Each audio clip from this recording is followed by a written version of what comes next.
Hey, everybody. Well, from impossibly gorgeous Salt Lake City, Utah, It's Thank God I'm Atheist. the podcast, I'm Frank. and sitting in for Dan, I'm Mark. And coming up today, we're going to talk about the Mormons and their evil control over the Utah State Legislature. I know, news alert, the Mormons have a lot of control in Utah.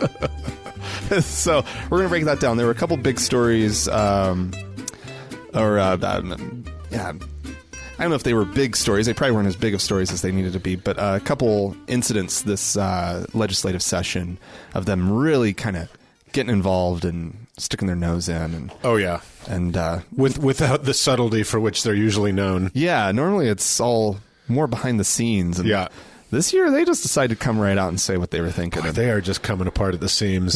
So we'll take care of that in the second half of the show. Coming up now, of course, we've got some news stories. Headlines. Yeah. Do you want to go? Do you want me to start? Sure. Well, mine is pretty exotic. Okay. 11 people were indicted yesterday in Salt Lake City for defrauding the Supplemental Nutrition Assistance Program known as SNAP or food stamps. Oh, yeah. But they don't look anything like the fictional welfare queens that Republican legislators around the country have been touting to justify legislation aimed at telling food stamp recipients what sort of food to buy. Mm-hmm. These are the FLDS. This is the remaining literally incestuous crime syndicate of Warren Jeffs, who's left his brother. Warren is in jail, hopefully for 300 million years for his crimes against children. Right. And he's left his somehow stupider-looking brother, Lyle Jeffs, in charge of their trailer park city in... it's not all trailers. It would be better if it was all trailers. It's like the ugliest city in a really pretty place. Yeah. It's on the border of Utah and Arizona. Yeah. Right at the beginning of the Arizona Strip, right? That's right. By Short Creek. Mm-hmm. And Pap Springs. Yeah, this is an area just north of the Grand Canyon. Yeah.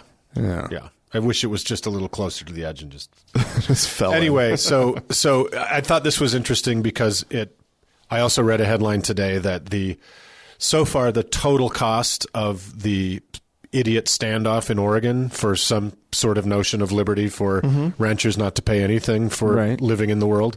Right. The cost to the public from that alone is $3 million, they think, or more. And that doesn't include like the federal law enforcement costs. Oh, God. Okay. That's just, they destroyed everything. All the schools in the area had to be shut down for however long it was, a month. Jesus Christ, everybody was scared. But then on top of that Mormon mooching, welfare mooching, comes what we all knew that the polygamists have done for years, they call it starving the beast, which is where they justify having 28 family members on welfare, food stamps, WIC, thing and a thing and a thing, because it's going to drain the federal government. Yeah, their little sect is going to bring down the federal government and the state of Utah through food stamp fraud. Right. So finally, it's good to see the states and the federal government going after these people. I mean, it's kind of like getting Al Capone on tax evasion, but at least you got him. Yeah, they're having a rough year. They had the floods. Al Capone? No. I know they had those terrible floods last year, or last fall. Yeah, that's when it was. But calendar, or 12 months. Within the last year, they're having a bad year. Wow. Okay, so this is good. So what ends up? What's happening? Who exactly is getting served with these charges? I guess. Well, it was Lyle Jeffs, the brother, who's now the God King on Earth, I guess. Warren is still running the thing out of jail in Texas, right? The syndicate. The individual people in the community had to be filing for food stamps, right? So, how far down into the community does this end up reaching? It said 11 arrests, but typically what is done is the first wife of a polygamist is, according to the law, is the one married to him. Right. So every other wife goes to the public assistance as a single mother, a single unmarried mother. So if you've got 4 wives, 3 of them and all their children are on government assistance. They're 12 children each. Right. So it's... I don't know if they're just arresting the people who kind of set up this system, or if they're going after, the women, all the women down the line. But And so, I mean, how much can you get in a month from food stamps? Is typically, I mean, it's not a lot of money. No, it's not a lot of money.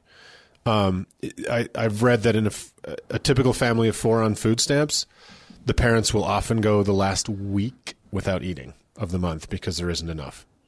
So it's not a significant dollar amount right. versus the federal budget. Right. But it is still illegal. Right. And it's hard enough for people who actually need it to get it. Right. And it's hard enough for people who actually need it to survive on it. Right. So, fuck these people who, these just religious scumbags that are sucking up, what other people need. And there is a lot of money in this polygamous sect. Oh, yeah. There's nobody but the leadership gets it. So all the people who have jobs and they all work in cement and right, and a bunch of construction companies. Yeah, right? construction, and they do road building and stuff. Right. Well, they get paid almost nothing, and all the money from those contracts goes just directly to Warren in jail, I guess, and his brother. So there's millions of dollars and millions in the trust, and everybody else just lives in poverty and kind of slave, situations. The children are all forced into labor. Yay, religion. Boy, they're peaches down there. They are peaches, so I wonder how long before that whole community is just completely unravels. I don't know. I mean, it's always going to be a weird fucking little town. There's no hope for that town at this point. No.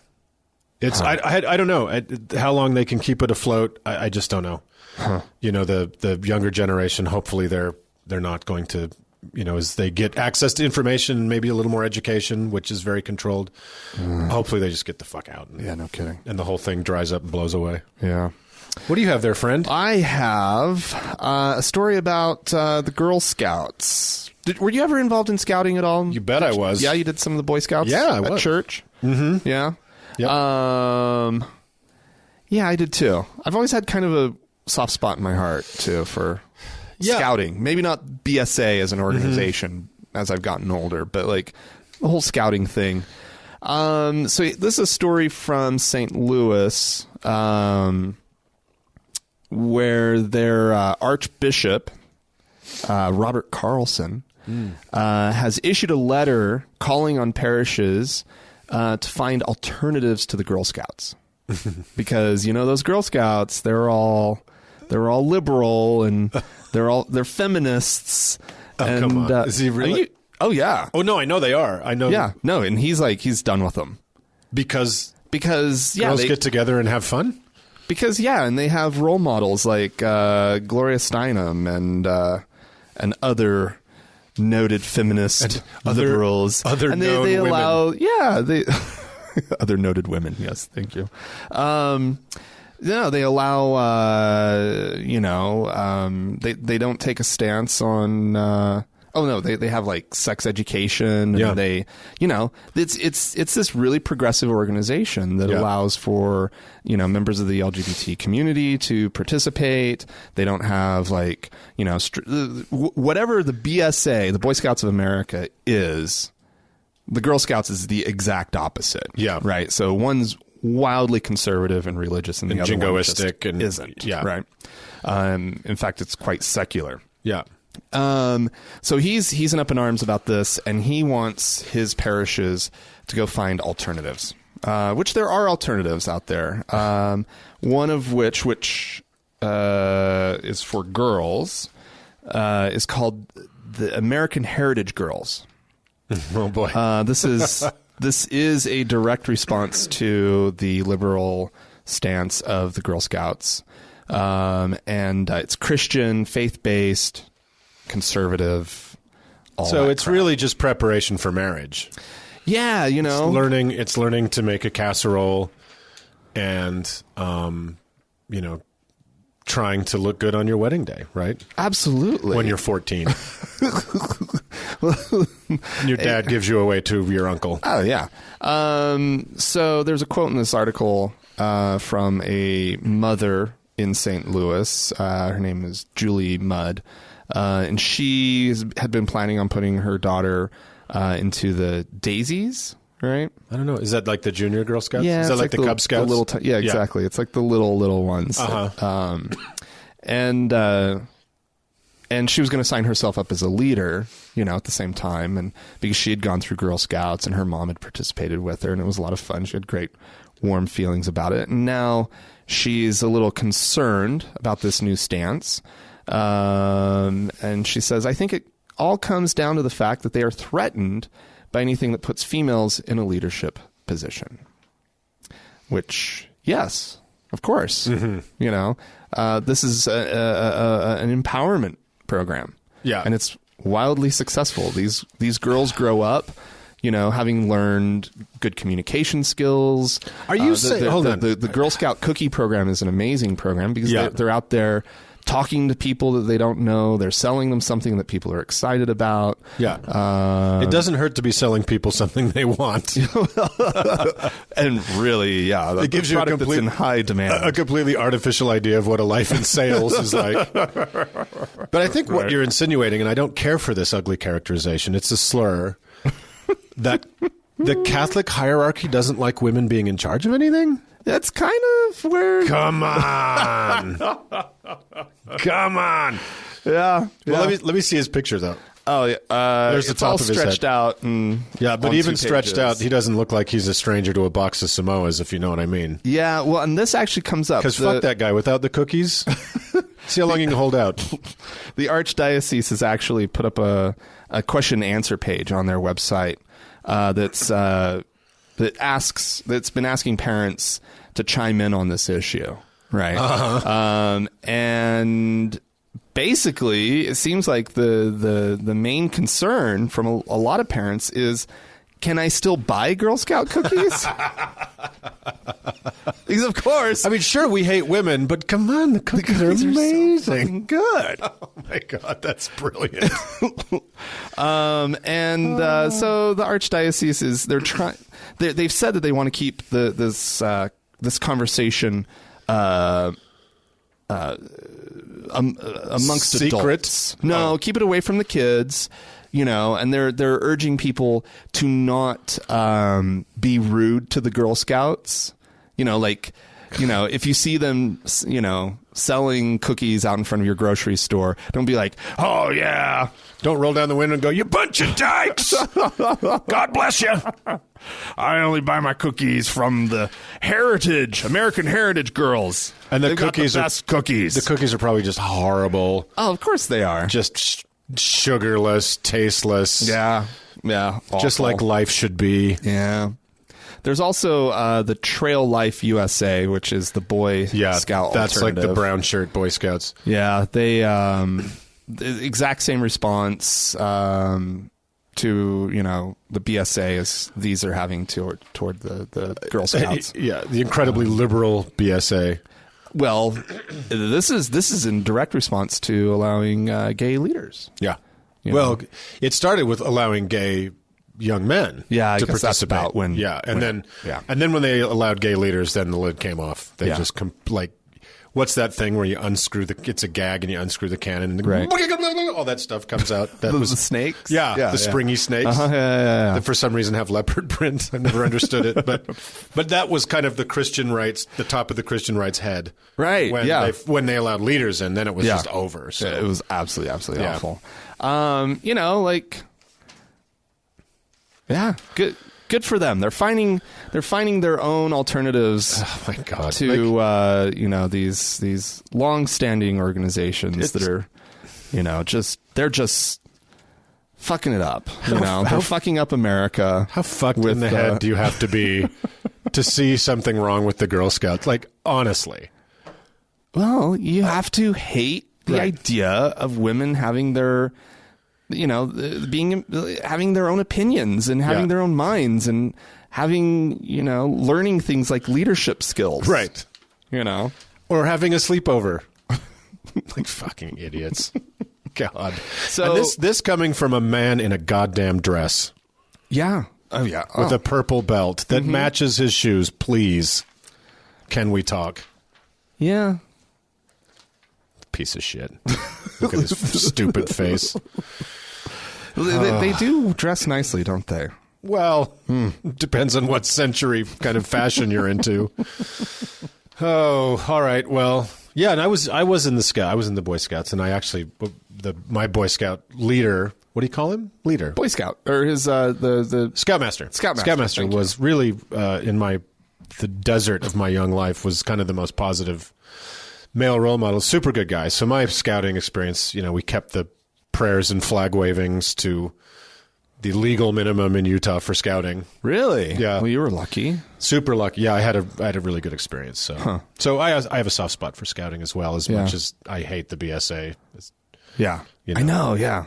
I wish there was a nice, really solid, good alternative. Well, it's kind of I guess it's kind of how the Catholic, you and I look at the BSA and the way the Catholic should look at the girls. This idiot and his parishioners should look at the Girl Scouts. It's like, look, the BSA clearly does not embrace all of my political opinions. Right. But is it a good thing for young men to get out of the house for a weekend with an adult who's not their parent and have to deal with groups and kind of rely on each other to do? That's a very good thing to have happen. Yeah. So, and at home I'll say, look, fascism's a bad thing, son, but if you know what I mean? But I would say that a bad thing to happen is this continued political segregation that's happening in the United States, where we can't all just belong to the same organization and have our own little local interpretation of what it is to be a part of that group, right? And so and this is what we're seeing here is, and this article addresses this, these Catholic sponsored Girl Scout troops were not preaching, abortion and contraception and so forth and so on, and all the things that would get the Catholics all up in arms. That's not how they were running their sponsored groups. Yeah.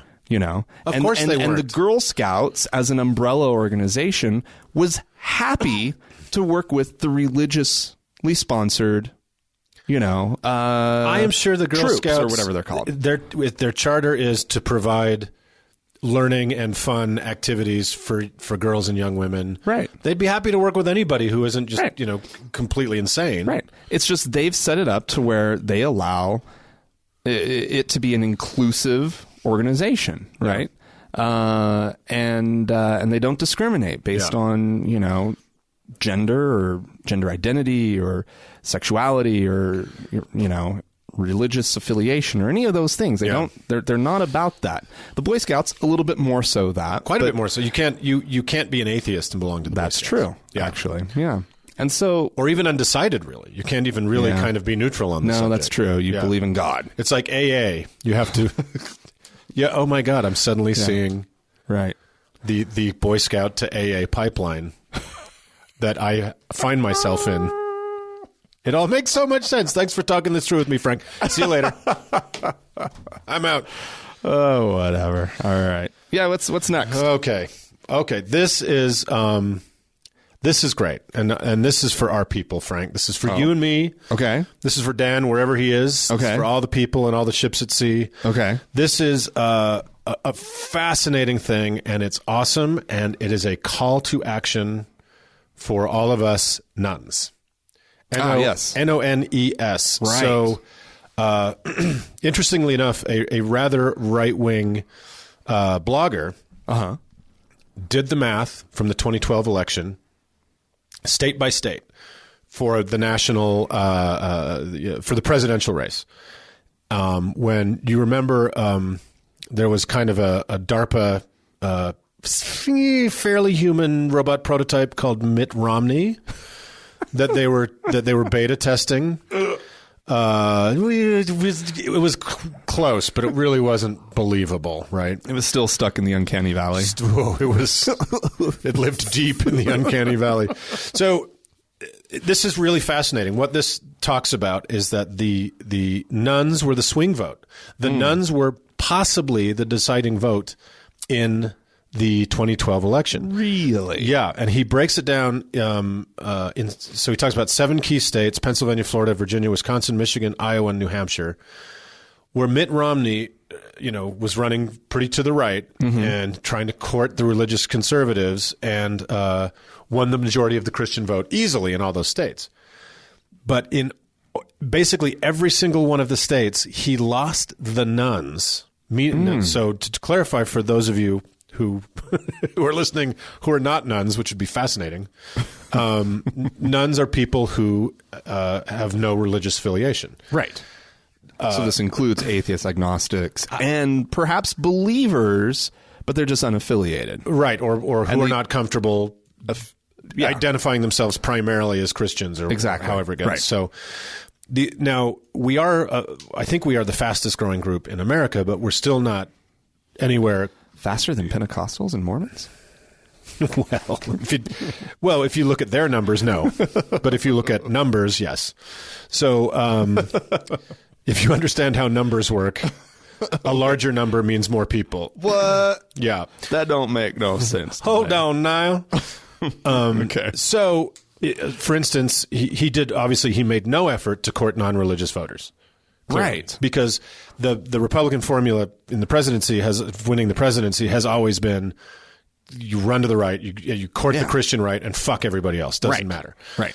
Well, it's not really going to work anymore. So in most of those states, he lost the nun vote by between 73 and 75%. Even Republican nuns?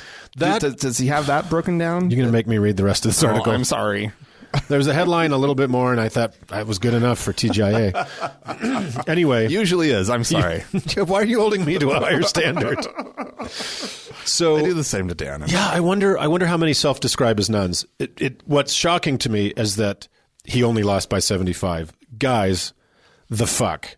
Wow. That 22% of you voted in primaries for Mitt Romney, or voted in the national election for Mitt Romney, but there's work to do. So that's super fascinating that it was by the percentage, it was that percentage in the state that pushed the victory way into the Obama call. Right? Okay. So Christians are obviously still the majority. Most Christians tend to skew conservative. Right. So they have just long thought that was your path to victory. Wow. Well, now there's this problem that there is this surging number of the unaffiliated, the atheist, the agnostic, many of whom are young, therefore the future. Right. So what is a Republican Party to do? Well, you find a racist pumpkin, a racist jack-o'-lantern, and push him to the front. Who nobody believes is actually religious. Oh, fuck no. Right. Who says 2 Corinthians? Boom. You know my favorite Bible is 2 Corinthians. Well, yeah, like somebody who's willing to pander to their religious, their conservative, factions in the Republican Party, and but yet nobody who actually is sort of threatened by that actually thinks he is religious. Right. They just see the cynical, run for the religious vote. Yeah. And so I know if I were over there on that side of the political spectrum, I wouldn't feel too threatened by Donald Trump for those reasons. It wouldn't be religious reasons that I found not to like him. You know what I mean? Yeah. I read another thing that said that evangelicals who've been, questioned about their support for Trump, even when they are sane enough to admit, yeah, well, clearly I know he's not religious. Right. What they like about him is that he hates all the right people. No, and that's literally true. It shows that tribalism, white, generational, whatever, is more important than even really, really fanatically held religious beliefs when it comes right down to it. That he hates the immigrants, he hates the gays, he has some unevolved views on people of color. Yeah. Unless that color is orange. So anyway, I think this is great news. It's electorally complicated news, but it shows that we are far from being once upon a time when you and I were young men, Frank, and talking about atheism was like risky. Yeah. Nobody even really did it. Right. To now it's like, well, we are becoming an incredibly important part of the national kind of power grid. And that's fantastic. Yeah. So it is interesting because we're not, I think it's probably a safe bet that and there's probably actually numbers that back this up, that atheists as a whole are probably more, you find them more in the Democratic Party than in the Republican Party. I would think. But I know there's still a lot over on the right politically. Or on atheists. Yeah. Atheists who are over on the right. Well, there's kind of the libertarian streak. Yeah, I guess that might be it. And you know, Dan and I got scolded a week ago by a conservative listener, and with respect to the conservative listener, I kind of it's certainly a mystery to me. Yeah, how you can, as a skeptic or an atheist, you can kind of understand the truth of so much of life and still kind of find yourself on that side of the fence. But but I mean, I don't have a lot of money, so maybe that's why I don't understand it. You know? Exactly. So that's, I think it's a call to action. I think it says to young people, many of whom are nuns, you know, please get involved in the political process and stay involved, as frustrating and distasteful and ugly as it, like, literally ugly as it is right now. If nothing else, to be honest, it probably is actually a really good thing to have atheists in the Republican Party as well as the Democratic Party, because it shifts the discussion nationally. The more atheists, no matter which party they're in, the better we all are as atheists, because if we can get the Republican Party to stop having these idiotic religious discussions, it's turned into a party of snake handlers. Litmus test. Yeah, it's turned into a party of snake handlers. Yeah. And if there were enough atheists to begin to temper the worst impulses of the party, maybe it pulls it out of the snake handler shack and back onto Main Street where they traditionally were from. I don't have a problem if the political discussion in this country is real.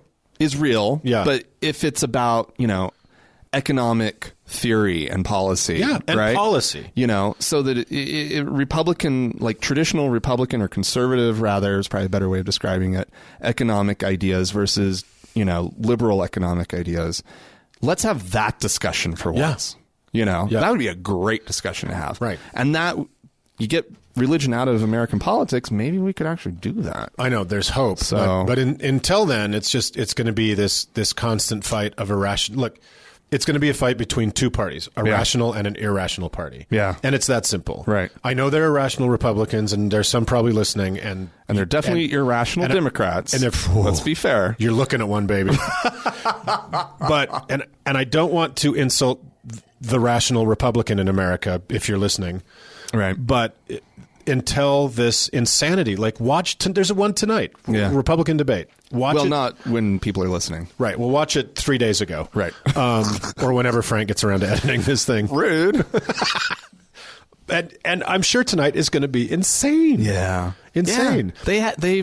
That's what they've been, is insane. I don't even want to watch the Democratic debates because I'm like, because it's two people talking about policy. Right? It's two people talking about fixing potholes when on the other side. And we're tired of that in this country. I know. And I'm like, but they're my guys. And I can't even watch them because the other side is so fucking insane. And entertaining. So that's the news, baby. Hey, what up, nuns? God bless you. Let's take charge of this thing and drive it out of the ditch. Yeah. Okay. What do you say, Frank? I say let's do it. All right. Well, here's somebody who decided to take matters into his own hands and get something done. I don't like the tone of that. I don't like the foreshadowing. Apparently, on recently, last couple days, on an El Al flight from Warsaw to Tel Aviv. El Al is the national Israeli carrier, air carrier, whatever you call those things. What is airline? Airline. Thank you. God, what's wrong with us? I don't know. My brain doesn't work sometimes. An Orthodox Jewish Israeli has been arrested after going on a rampage on this flight, busting up the television screens throughout the cabin because of the Cate Blanchett movie Truth was playing. What? The Truth is the star-packed real-life story about that 60 Minutes report from 2004 about George W. Bush's Air National Guard record, right? And the whole political dust-up that followed. Some would say that it even is what took down Dan Rather. Oh, yeah, it did. At CBS. They got him turned off. And because he had resigned within a year. Or not resigned, retired. Did he just hate this Jewish guy, hate Dan Rather with such passion? Oh, no, I guess, yeah. Let's get to the reason. Yeah. What motivations? Apparently, there is a... Was there a conspicuous consumption of oysters on the movie? Although I would love it if that was the reason. No, there's brief nudity. There's a photo that shows a half-nude character, and it flashed on the screen, I guess. And he just fucking lost his shit. Wow. So the passengers on the plane are like yelling at him, telling him to sit down and stop busting up the screens because, you know, they have the right to watch whatever they want to watch. Yeah. But he was arrested upon landing. Nobody gave him a calming punch to the face to help him sleep? I don't think so. When a religious fanatic is running around my plane, screaming and busting stuff up, I'm going to help him rest. I'm going to help him get some rest. Even if he's never slept on a flight, I'm going to help him sleep on that flight. Yeah, he needed something to calm down. Wow. Yeah, you asked the question though. Like, yeah, he didn't like that movie. What? See, okay. Well, this ties. See if you can follow me here. This ties into our final discussion about religious privilege. Oh yeah, that many religious people and organizations feel that doesn't matter how many people on a flight, 200 people, 250 people on a plane around there, flying around, and they're enjoying a movie. Well, I don't like it, so nobody gets to watch it.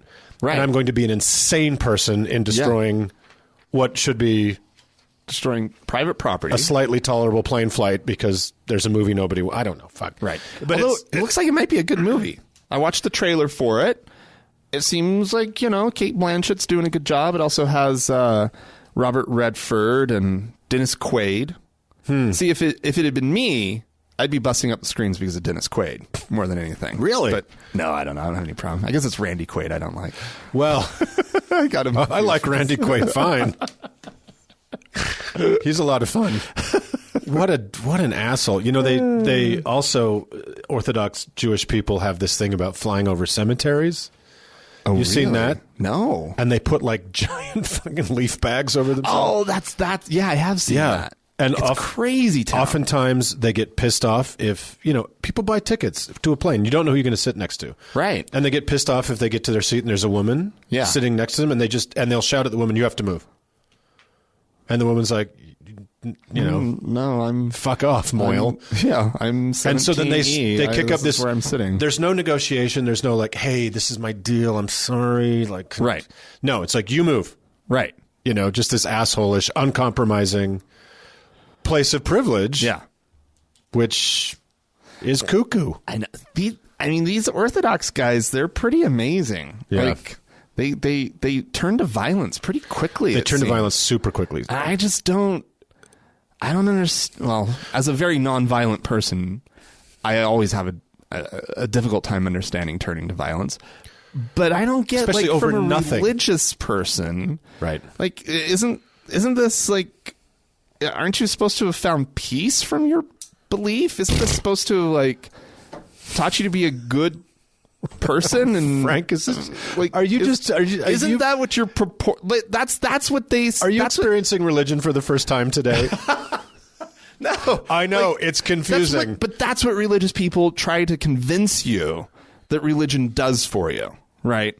Yeah, like you have that conversation with your right before Christian, they engrave a Bible neighbor. Passage on a machine gun, right? Yeah. Like they don't see it. Well, you know what is fascinating about it's because that was an Israeli flight. What's really fascinating also about and I might get this wrong, but the ultra Orthodox in Israel is they don't work, they don't have jobs, okay, because they're too busy being whatever the fuck they are, mean to women on planes or smashing up TV screens. Whatever Leviticus demands they do to a television. No, this is true. They don't have jobs, and they are exempt from compulsory military service. There have to be some Orthodox Jews that are like have jobs. Yeah, being the butcher or something, right? I don't know. the TV smasher. That's what he writes on his. This is a question too. If you can't turn a light switch on the Sabbath, what the fuck are you doing on a plane? Yeah, somebody's coming up with that kind of shit. Yeah. That's somebody's job. What are you doing engaging in the modern world? Right. Knock it off. Go back to, 1415 or wherever you're from. Well, he wasn't flying on the Sabbath. But he was flying. Let's leave this guy. Okay. All right. Oh, the poor Orthodox. Well, I'm going to end on a happy note. Yeah. And unfortunately, it's all going to be given away in the headline. Okay. But it's worth it. Okay. Brazilian pastor is behind bars after telling his flock that his penis contained holy milk. Oh, no. And under the picture, it says, "Come all ye faithful." Where did you find this story? I found this on thefreethinker.com. Oh, and there he is. Oh, no. Yeah, he's going to jail. No one would believe that. You see that picture? You don't believe that. Pastor Valdici Sobrino Picanto pictured in a paddy wagon on his way to jail. He is Picanto. Did anybody fall for it? Did he have Pastor was did he have parish members of his parish? Yeah, giving him blowies. He did have a few. No. Yeah. Oh, that's you know what? That's a good trick. It's a good thing he does not preach to Orthodox Jews. What about freedom of religion here? Right. What about it? How are they carting him off to jail? Doesn't Brazil have guarantees? Apparently Brazil has laws. Who knew?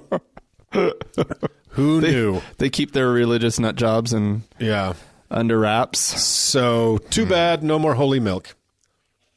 That's it. Is that the whole story? Literally, it's a paragraph. What else does there need to be?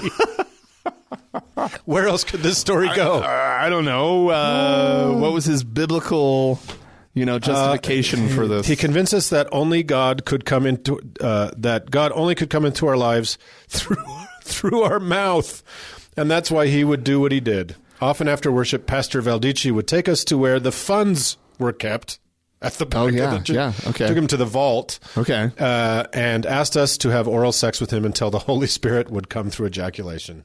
Men and women, or just doesn't say? Were only women entitled to his? I can look up the original report in Portuguese and try to fake my way through it. That's okay. That's fine. That's pretty amazing. I know the word boca. There it is. Okay. I didn't know that in Portuguese, ejaculation was spelled with a Y. Oh. So we learned something today. Yeah, there we go. Bye, everyone. All right, I've got one more. All right. Okay. This is, that very special day of the year that we all look forward to is coming up. St. Patrick's Day. I thought you were going to let me guess. No, I should have. I'm sorry. So there's a teacher in New York City who is he's filed a civil rights complaint against the city's Department of Education for being claiming that the Department of Education is being anti-Irish for scheduling the parent-teacher conferences on St. Patrick's Day. What? This is denying him his right as an Irish American to march in the Fifth Avenue Parade honoring St. Patrick. And apparently this blew my mind. The city council's Irish caucus, let that sink in for a second, has been unsuccessful in their repeated requests to have the Department of Education change the date of parent-teacher conferences. The issue is, of course, that the teacher's contract requires all educators to be there, to be present for the parent-teacher conferences. So he can't request the day off, right? And he wants to get down to this parade. It's his right as an Irish American. I got nothing on Catholic. To get down there. I mean, this is not just about it being St. Paddy's Day. This is about it being the feast of St. Patrick, right? Oh, yeah. It is technically... Is it on that day? On the 17th? March 17th. Yeah.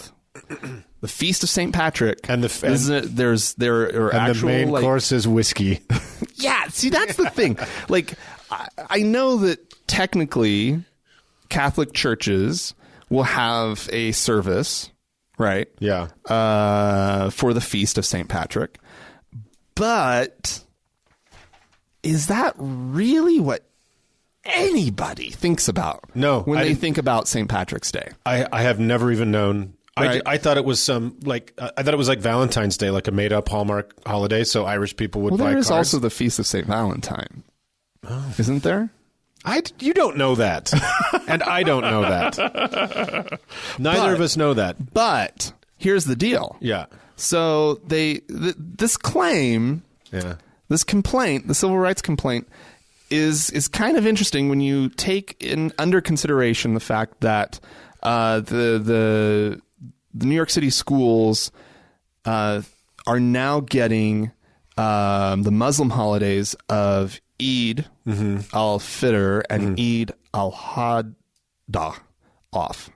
And they're also now getting the Lunar New Year off as well.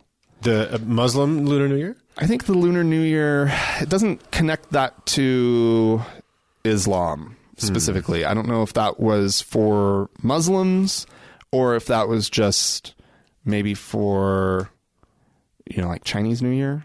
I don't know. Isn't that Lunar New Year? Or is that technically? I don't know. Anyhow, that might be Muslim. It may not be. I don't know. But anyway, I'm stumped. So they just recently, within the last little bit, year or so, have decided to be closing for those holidays, officially closing, right? And in the complaint, they're saying, they're not actually, asking for the mayor's office to accommodate, quote, New York's oldest immigrant community by declaring a school holiday, right? New York's oldest immigrant community is Dutch. Well, Ireland. Fucking get it together. The oldest still organized group. Yeah. We are instead asking that the Department of Education make a minor change to its schedule so that the religious observance of thousands of teachers and parents who celebrate the feast day of St. Patrick will be recognized and honored.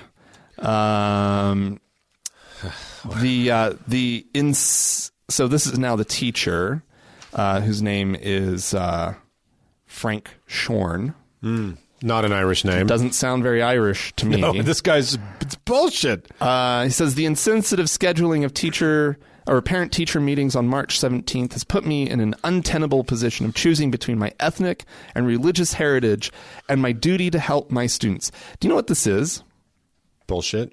It's all bullshit. This is all a response to the fact that the mayor's office has extended 3 additional holidays to a group that they don't like. Right. This is, and it's, I'll bet it's, I don't know what this guy's heart is, but my sense of it is that he's probably as Christian as I am, or he's probably as, really Catholic as I am.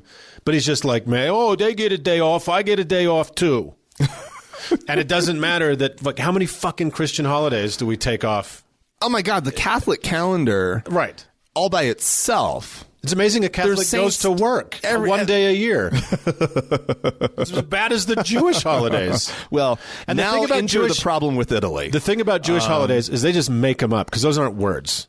Like Chvan Nichmet. That's not a word. Shut up. And it's today, by the way, according to the lunar calendar.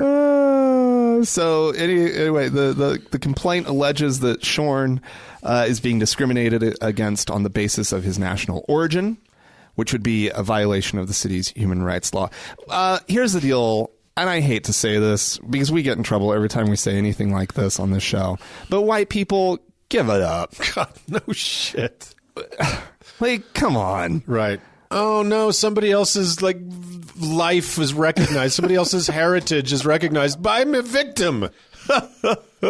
Because I'm Irish American. And first of all, dummy, aren't you happy? If you're in public school, yeah, I would be happy for 2 more days off work if it was Satan Day. Right. Right. Why do you care? No, you don't. Why do you care? Right. It's days off. Days off. Yay, Allah. The scheduling apparently is also unfair to Irish American parents, who also won't be able to properly celebrate the feast of the patron saint of Ireland because of the conferences. What about the fact that they have work? This is not a national holiday. No. This is barely a religious holiday. Like, barely. I swear to God, I didn't even know it was. 99% of the Irish American Catholics who are, quote unquote, celebrating the feast of St. Patrick are not in any way out there for religious reasons. No. They're out there to get fucking tanked. Right. While watching a stupid parade. Is the feast, do you celebrate this holy holiday by getting arrested for public intoxication and spending the night in jail? Because if that's the truth, I think it's a bad holiday. Yeah. I honestly thought this was just a holiday invented by the Green Lobby to sell more, blouses. Well, I mean, I think it got trumped up, of course, because, the Irish community in this country, which was a put upon group at one point. It was. It was not any cool, great thing to be Irish when the Irish were first arriving to the United States. No, they were shit on. Absolutely. Right. And so I think it was... No, Catholics were hated. Yeah. Of any stripe. Catholics of any stripe were hated. Yeah. Yeah, now we love the Irish people. Right. They're our people. They're our friends. Right. But come on. And once a day or once a year, we all get to be Irish and we all go get tanked and we wear green. It's been a while since I had to sit through a parent-teachers conference, thank God, but it wasn't all day and night. No, I know. Can't you kind of get your St. Patrick on after? Well, the problem is he can't show up drunk to it, I think, is the issue. That would be the issue for me if I wanted to go down to the parade. Because I would want to tie one on. Sure. Right? Because that's what you do. Right? Be in the streets. And so once you're down at the parade and you've had a few. Yeah. Right? You can't exactly go back to sit down with some of your students' parents at 7:30. I just think that you're right if you're of Irish American extraction, right? I thought that's what already happened if you were Irish American. I've read a lot of books.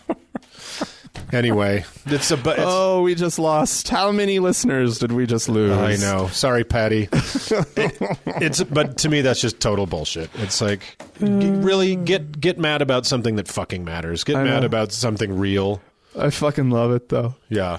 New York City is being anti-Irish. When in the last however long you can remember has New York City been anti-Irish? Like, it's absurd. And I know people would probably say, years ago, just because it's been a long time, it doesn't matter, right? Like how long the last offense has been, it doesn't matter. Right. Irish Americans at this point are so integrated. Like the thought of being put down because you're an Irish American is so absurd. I can't even wrap my head around it. Since the railroad was completed, right? Like what Irish American quote unquote racism has existed? I mean, if anybody makes an anti-Irish joke, it's a joke. I mean, it's funny because it's so ancient. Because it's true. Because it's true. Yeah. I love you guys. I love you Irish people, and I'll see you at Parent Teachers Conference. Yeah, so this will be interesting to see how this one shakes out. So anyway, well, we could let's see if you have anything to say about this, and hopefully you do. Would love to hear furious Irishmen. If you think that we're just completely off base on this side, someone's going to hit us with a shillelagh. I'd love to hear from you. Yeah. And you can do so by emailing us at podcast@thankgodimatheist.com. Or you can leave us a voicemail message. The telephone number is 424-666-8442. You can also find us on Facebook, facebook.com/TGIAtheist. And while you're on Facebook, search for the TGIA Members Only Lounge. It's a closed group, so that means you have to request to join, and then we have to let you in. But that also means that your posts there stay within the group. So... and stuff doesn't start showing up on your feed just because you liked it and all that kind of stuff. So you don't have to worry about your friends and family if you're not out as an atheist to them finding out. So that's really nice. All right. Steven Anderson. It's a name that we'll probably be getting to know a little bit more as Pat Robertson continues to die. Yes. The slowest death in American history. Because Pastor Anderson of the Faithful Word Baptist Church down in Phoenix, Arizona, is one crazy motherfucker. He has awful things to say because he believes in the Bible 100%. Here's a great example where people will try to come at us, usually atheists or people like that. They'll come at us and say, well, the Bible is wrong because the Bible condones of slavery. We've all heard that before, right? But here's the thing about that, is that if the Bible condones slavery, then I condone slavery. Because the Bible is always right about every subject. See, that's my starting point. Right. So I don't have to be like, oh man, I better figure out, whether the Bible really condones slavery,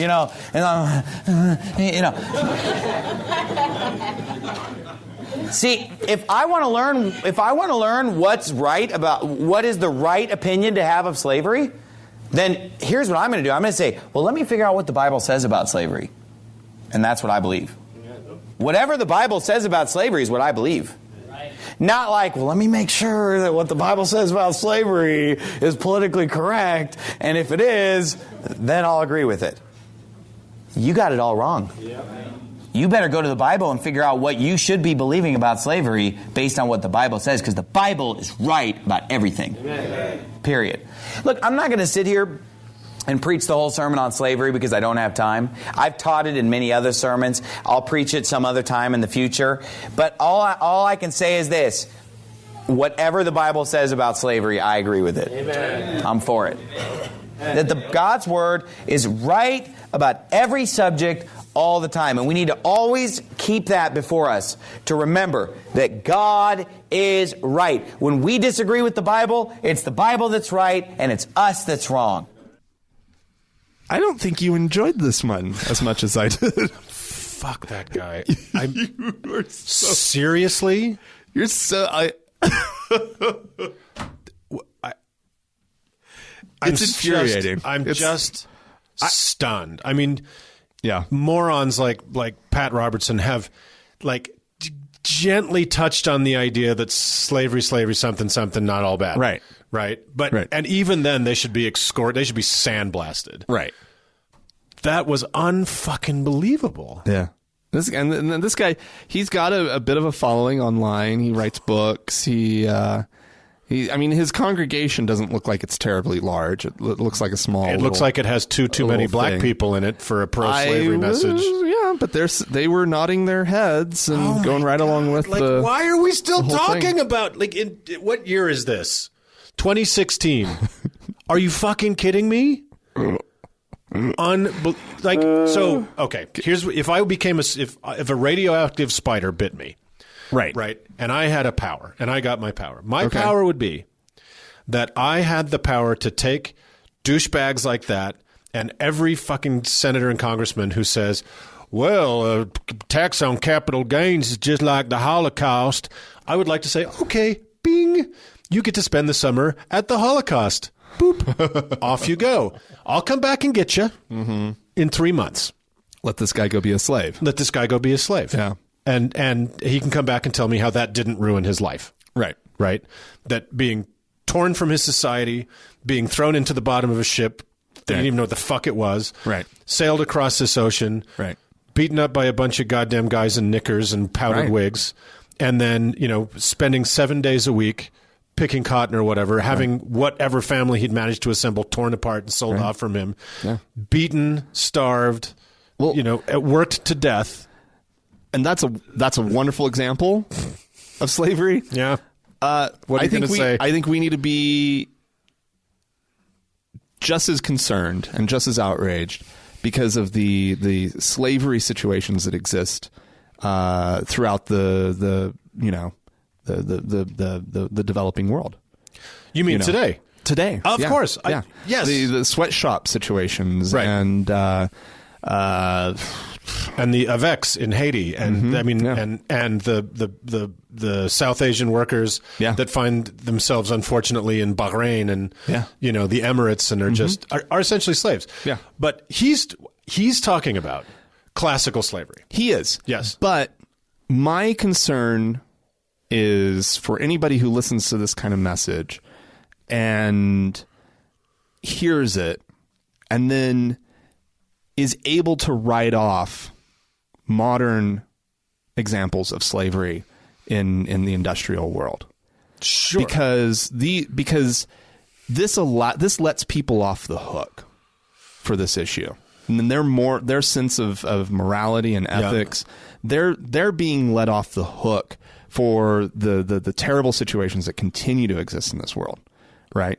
And yes, okay, he might be talking about historical. Yeah. But if you're fine with it in the context of history and in the context of things that you read about in the Bible, then you're not going to be too concerned about where that T-shirt that you just bought at Old Navy came from. And the Marianas, what was that horrible place where Tom DeLay went to defend sweatshops and girls were having forced abortions and working 7 days. Yeah. Right. Oh, absolutely. And our tech. Let's not forget that our tech comes from terrible work situations that are akin to slavery. Yeah. Right. And so, like, I think anybody discounting the topic of slavery is like, first off, they're treading terrible historical waters. You think? Right. My God. But I'm concerned about the here and now and what's going on in this world, and I don't want anybody to feel like, oh well, the Bible says slavery is fine. Here's my iPhone. Yeah. I mean, I guess I'm still trying to get over the shock of this idea, and the religious right is always trying to push this, that American slavery was the bad. Cleon Skousen, who we know Cleon Skousen, who he is. He was a Mormon quote unquote intellectual who wrote the 1,000-year leap or the 3,000-year leap, and he's Glenn Beck's favorite author. He says, and so many of that people of his ilk say, that the best thing that ever happened to Africans was they were enslaved so they could come to America and know Christ. Seriously. And Cleon Skousen almost got that written into American textbooks when there was, what was his name, Bell, a Mormon guy, was the Secretary of Education. Oh my God. Yeah. So this is this apologetic for slavery, and I think it's part of how you justify the absolute moral evil of the Bible. Right. In a modern context is by trying to find a way to make those evils not evil anymore. Right. Right. And so, okay, that goes to your point that historic slavery is a shame of almost unimaginable magnitude. Yeah. But in justifying that, you're right. You make the modern situation where people find themselves, usually powerless people who don't have a lot of options, who find themselves in these places. Yeah, it makes it seem like, well, it's just a job, it's just capitalism. Yeah, go across the street. Well, and don't kid yourself. It's not like you have to go very far to find it. There's I'll bet the sex slave trade in this country. We could drive probably. I probably phrased that a little wrong, but yeah, we could drive probably 5 miles from where we're sitting and find members of the Kingston polygamous clan essentially engaged in sweatshop labor. Yeah, for which they're not paid. Right. For which they get essentially a substandard nutritional payment. They get beans and rice. So yeah, absolutely. Yeah. All right. But oh man, fuck that guy so hard. What a piece of shit. I'm sorry. That's shocking to me. It's just shocking. I know. Well, if you need that book to be true, right? Yeah. And there is something strangely rational when I think about it. Yeah. Right. About it needing it all to be true. Right. And then but then that sets you up for having to do all these mental acrobatics. Right. Of trying desperately to figure out how to make these contradictions work. Well, I do have this strange respect. I don't know. I have there's a consistency to what he's saying. Yeah. He's not wrong. The Bible says all these things. Right. So he's really he's more of a true believer than, Bishop so-and-so down the street is like, of course slavery is evil, for God's sake, what's wrong with you? But, the Bible's got so many good things. Right. Right. That to me is mentally kind of dissonant, but yeah. But at least he's like, nope, no dissonance. No, none. It's all true. Sorry. That is crazy. That is... Fuck, man. Talk about helping a guy go to sleep. If I was in that... I'd be like, I'm just going to come up there and let you lay down for a minute. With your teeth all around you.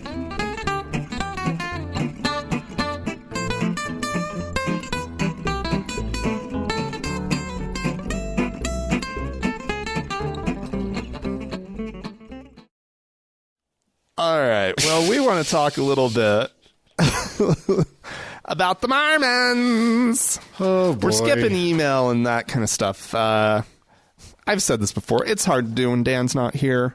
I don't know why. You two are so codependent. It's so cute. Well, I don't know if it's code. Yeah, there's probably some codependent. I don't know. He can't do the calls. You can't do the emails, right? Is that how it's some... Well, he literally can't do the calls, I don't think. I don't know that he has access. Oh, he can ask me for the password if he wanted to. Don't give him access. I get the emails. I see them come in, but we just kind of did this little division of like who takes what at some point. Who's the husband and who's the wife. Yeah, That's and so, yeah. He gets emails. I get voicemails. Yeah. But the sexual politics of TGI. When we don't do the one, I don't know, doing the other... All right, let's move on. Okay, the Mormons. Yeah. And this legislative session up at the Utah State Capitol. Yep. How do you want to start this off? Because it's just... Well, maybe a little history. Okay. Everybody who knows anything or has spent any time about, in Utah, knows anything about Utah or has spent any time in Utah,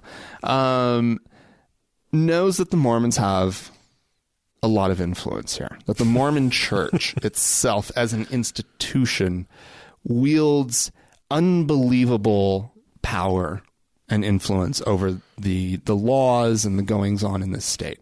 Now, they've always claimed in the past that they stay out of politics, right? That they will only chime in on moral issues, right? Yeah. We know that this is not necessarily true, and their definition of moral is pretty broad. Fairly broad. Because they, for them, the question of alcohol is a moral issue, right? And so they've had their fingers in our liquor laws since the dawn of liquor laws. Yeah.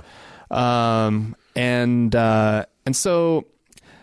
But it's always been maybe not a complete mystery how they pull it off. But a couple years ago, a former legislator by the name of Carl Wimmer decided, and I think we talked about this on the show when he actually put this blog post up, explaining how the church had used its influence with him specifically when he was up there as a legislator and also still an active Mormon. And so he is no longer either of those things. He is no longer either of those things. Now he's some evangelical preacher of some kind down in Gunnison. Ugh. Yeah. Fuck. I don't even know where Gunnison is. The only way you would know is if you went to prison, because that's where the other state penitentiary is. We have another one? Yeah. Oh, yeah. It's fancy. It's nice. So it's in southern Utah somewhere. Central, even worse. Oh, yeah. Is it a suburb of Beaver?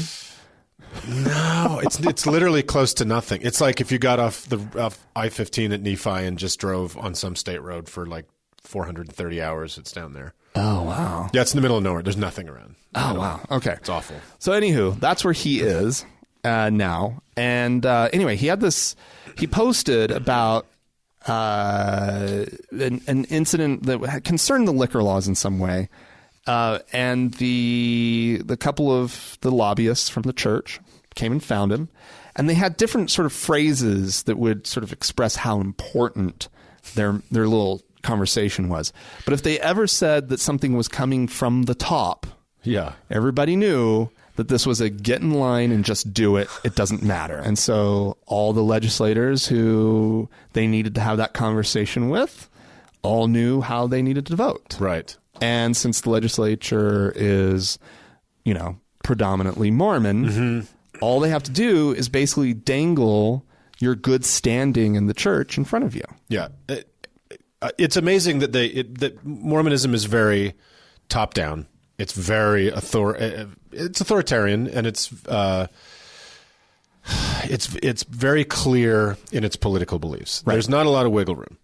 Right. There are not many colors of Mormonism. There's just kind of one extremely powerful shade of beige. Right. Right. Yeah. And so it's amazing that they have to do much of anything.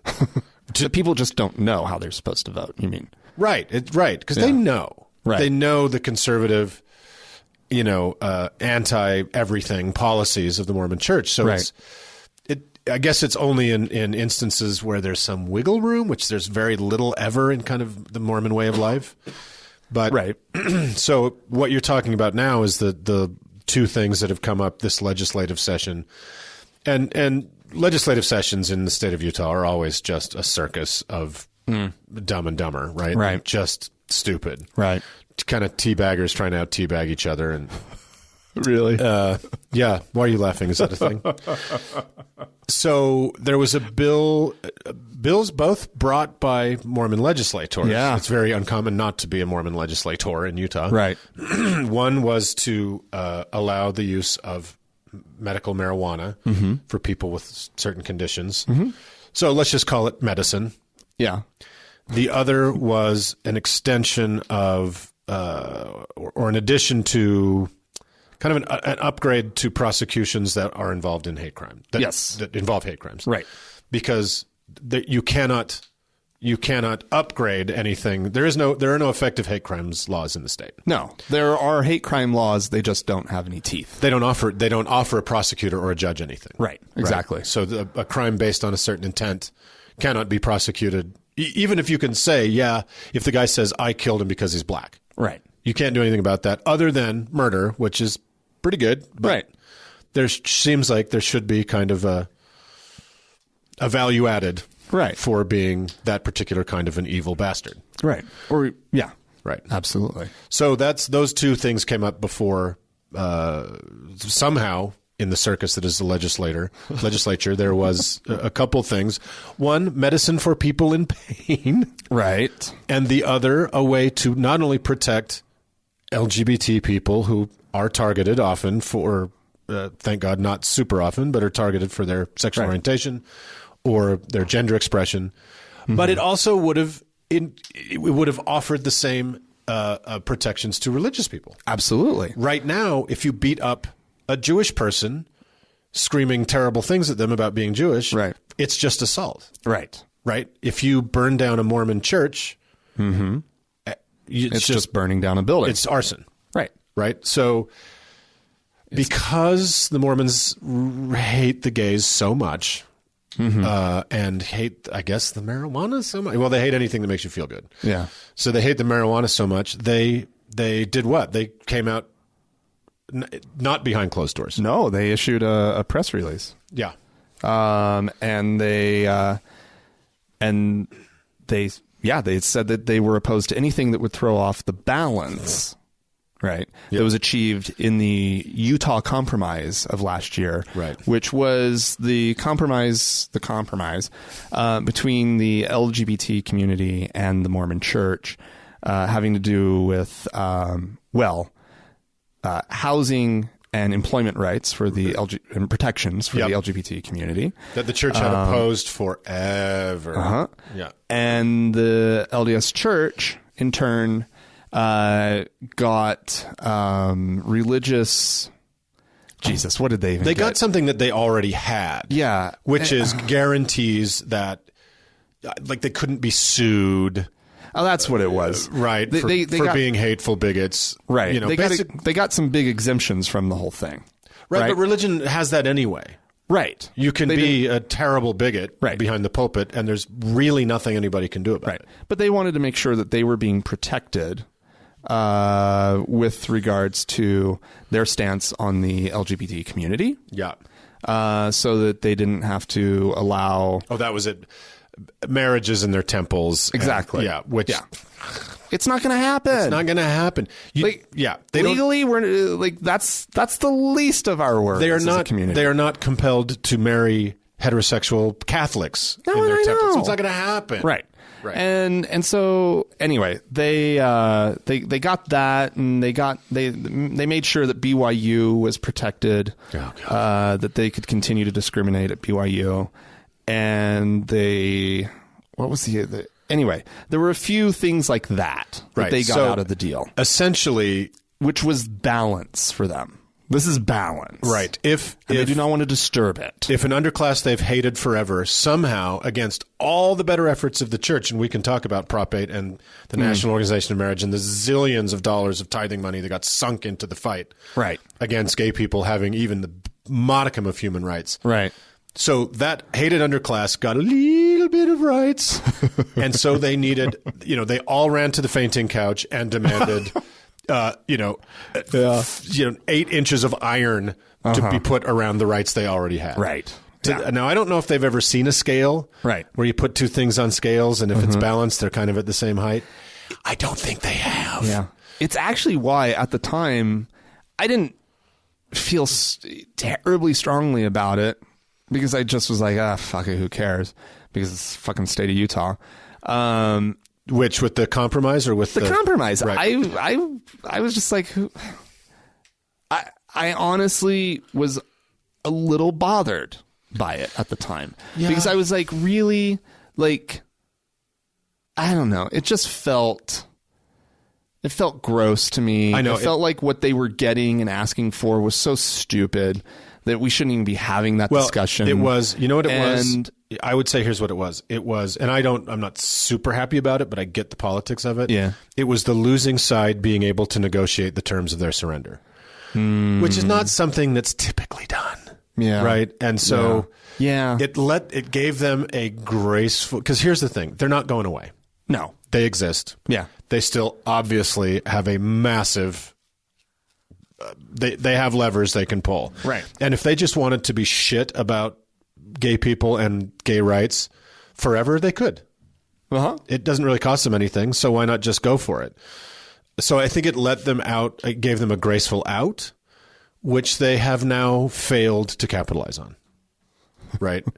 If you guys are regular listeners and you follow the news in Utah, this past 18 months, 2 years has been a series of absolute belly flops PR-wise for them. Oh yeah. Disaster after disaster after. It's like, I'm almost embarrassed for them.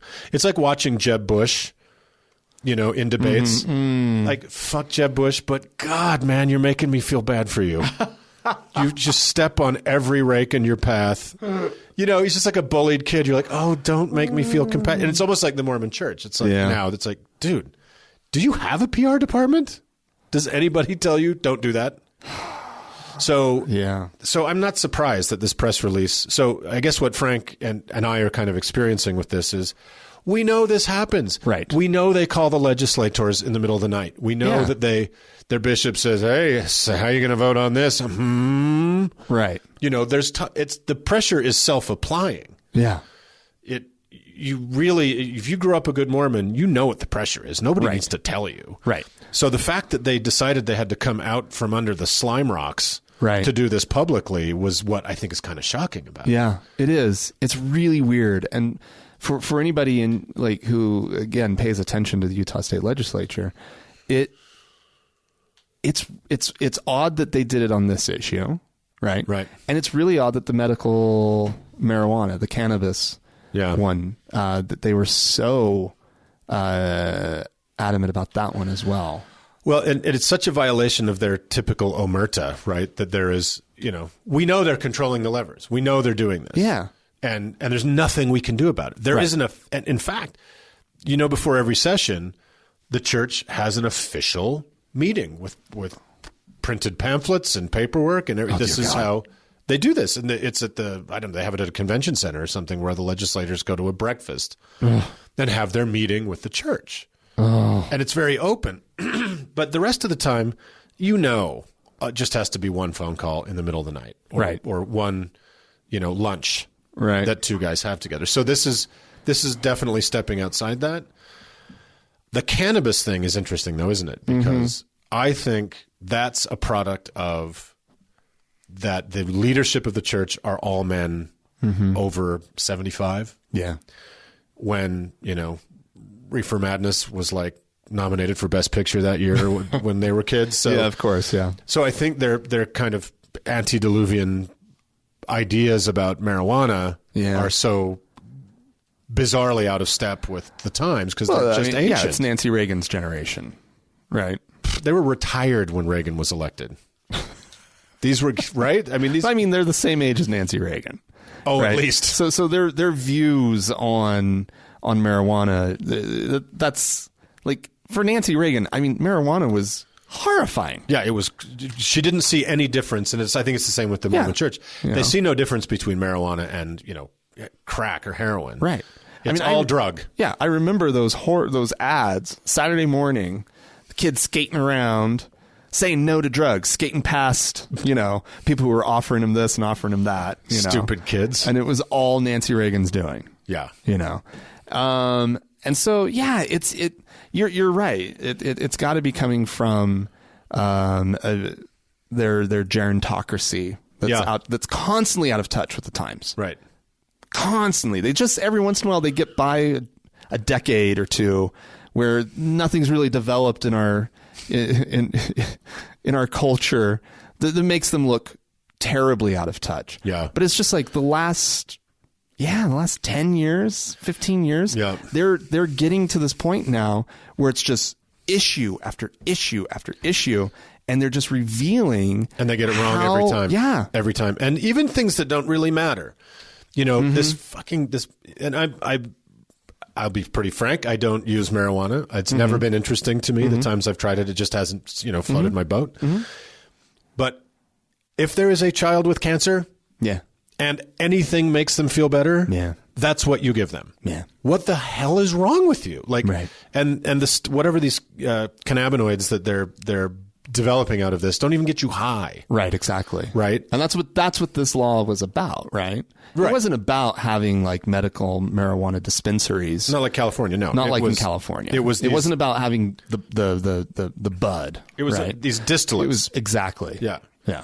And so I just think that there is this completely, it's the gerontocracy. It's this ancient idea about the way the world works. And that's why they, this horrible thing they did however many months ago where they took out their hatred of gay people and they're furious about marriage equality. They're furious about it. So they're finding ways to lash out. Yeah.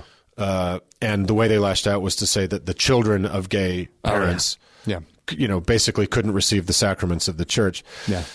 Which is bizarrely evil and in such a strange, hurtful, vicious way. And I think it's just because with them, and we're seeing it all across the country, like every day you read, this state is trying to pass an anti-LGBT thing. This state is trying to secede from the union because of gay marriage. This thing. Yeah. This is the rearguard action of the losing side, and I think this is going to be the new normal. I think this is the same thing as 40, how many years later, Roe v. Wade. I know. And we're still, goddamn, every day there's still this attack on women's rights. Yeah. I mean, the only hope that I could possibly have that might make it different from Roe v. Wade is that aren't people just going to get used to gay people? Like, I think that there was such a stigma around abortion, and still is, that women will go get an abortion and never talk about it. Yeah. They never say boo to anyone about it. And so, and the few women that I do know who are vocal and honest and open about the fact that they had an abortion. Yeah. That has helped me on the issue incredibly. Because these are women that I know, I love, I care about. Sure. And it's like, I knew where I needed to be on the issue intellectually, but I still was uncomfortable just because growing up Mormon and hearing it constantly. I mean, my parents actually have like an anti-abortion license plate. Right. Not bracket. The state of Oklahoma has an anti-abortion vanity plate that you can get. Right. Really? Yeah. My parents have that. I've driven that Toyota around, and it's like, oh God, I hate driving this car. It's just the worst. And we've talked about it. I think I talked about it with Dan one time about, even though I disagree with them, I think I understand the emotional reaction to some people on the pro-life side of things. Right. Okay, I understand that. But I think you're right. Yeah. What is it about two women or two men getting married and starting a life together and paying their taxes and, watching HBO Go? Right. Like, what is it that is so infuriating? And listening to snarky podcasts. Right. What's so infuriating? But like I said, I think as gay couples and lesbian couples continue to be visible, right? Mm-hmm. Because we're not going anywhere at this point, right? Well, sometimes we go to, like Fire Island, but we come back. But we're not going away, right? Not for more than a couple weeks. Not for longer than brunch. But I don't know how long they have, right, to continue being so hateful and being able to get the traction that they're currently getting for these legislative attempts to try to unravel the Supreme Court's decision. It's the you know panic, what I mean? Right, and it's the panic. And that's how I think it's different. It's not the same thing as abortion. Let's hope, but we're seeing, and maybe it's just a brush fire after a loss, because to the extremely privileged, to white Christian males, especially very conservative white Christian males, any adjustment is terrifying to them. Right. What, the Utah Compromise and everything everybody's done all over the country to gain more rights for the LGBT community, all the straight allies, everything that's done, everything that's been done to them looks like an attack, where it is actually self-defense. Right. It is an underclass fighting for its rights and defending itself. Right. Against their overprivilege. Well, in their worldview, they're under attack. Right. They're not. Nothing's going to change. Nothing changes for them. Right. At all. No. Nothing changes for them. That's how privilege works. Oh, I might have to bake a cake and get paid for it. Oh, boo. But these people have kids, right? And their kids are going to be going to school with kids who are coming out at increasingly younger ages. Yep. Right. So I don't know. I have I have so much hope on the gay issue. Yeah. It's infuriating to see these guys come back with just these crazy attempts, right? Left, right, and center to try to change things in this country in favor of the haters. Did you see the thing about the 17th Amendment? Yes, of course. Unbelievable. No more direct. The state of Utah passed a bill saying that we should repeal the 17th Amendment, which is the one that transfers the election of U.S. senators from state legislatures to people. Yes. They want to repeal that. Yes. Yeah. Because nobody's representing the states in states' rights in Washington, D.C. If I was Orrin Hatch, I'd be a little butthurt about that. Because he's been representing us just fine. Yeah, since the Revolutionary War. But, I was just going to say what's really funny is the church released this podcast, Mark, this statement. Mm-hmm. And then a lot of people got mad, and they're playing the victim. Yeah. They're all hurt by it. They don't understand the separation of church and state, which, by the way, is guaranteed in Article 1 of the Utah Constitution. Right. There will be no commingling of church and state. Right. And so they don't know how to stay in their fucking lane. You can be Mormons all you want. You can Mormon all day, all night. Yeah. But the public sphere is for everybody. Right? Right. So leave us alone. Well, if you'd like to be left alone, please let us know. If you're listening to this podcast, you probably are alone. Just in life generally, like us. You can chime in, of course, by emailing us. The email address is podcast@thankgodimatheist.com. Or you can leave us a voicemail message, and we do enjoy playing those on the show when both Dan and myself are in the room. That rare moment. Lately. And you can do so by calling 424-666-8442, listening to a little message, and then leaving a message of your own at the beep. And, of course, we're on Facebook, facebook.com/TGIAtheist is how you can find us. And while you're on Facebook, you should also search for the TGIA Members Only Lounge. It's a closed group, so you have to request to join. Thanks to Mackenzie for all of her help on Facebook. It's tremendous what she does. And thanks to the Red Rock Hot Club for letting us use their music. And thank you, Mark, for once again sitting in. My pleasure. It's great having you here. Great being here. You've got some serious fans out there now. What? Oh, it's true. Now I'm legit. I'm a real boy. People who actually want you to replace one of us. Oh, my God. Come on. They haven't said as much yet, but I'm sure they're thinking it. There's so much intrigue. It's going to be like Game of Thrones up in here. All right. Well, love all you guys. Thanks for listening so much. And, thanks, Frank. It's great to be here. Of course. Bye-bye.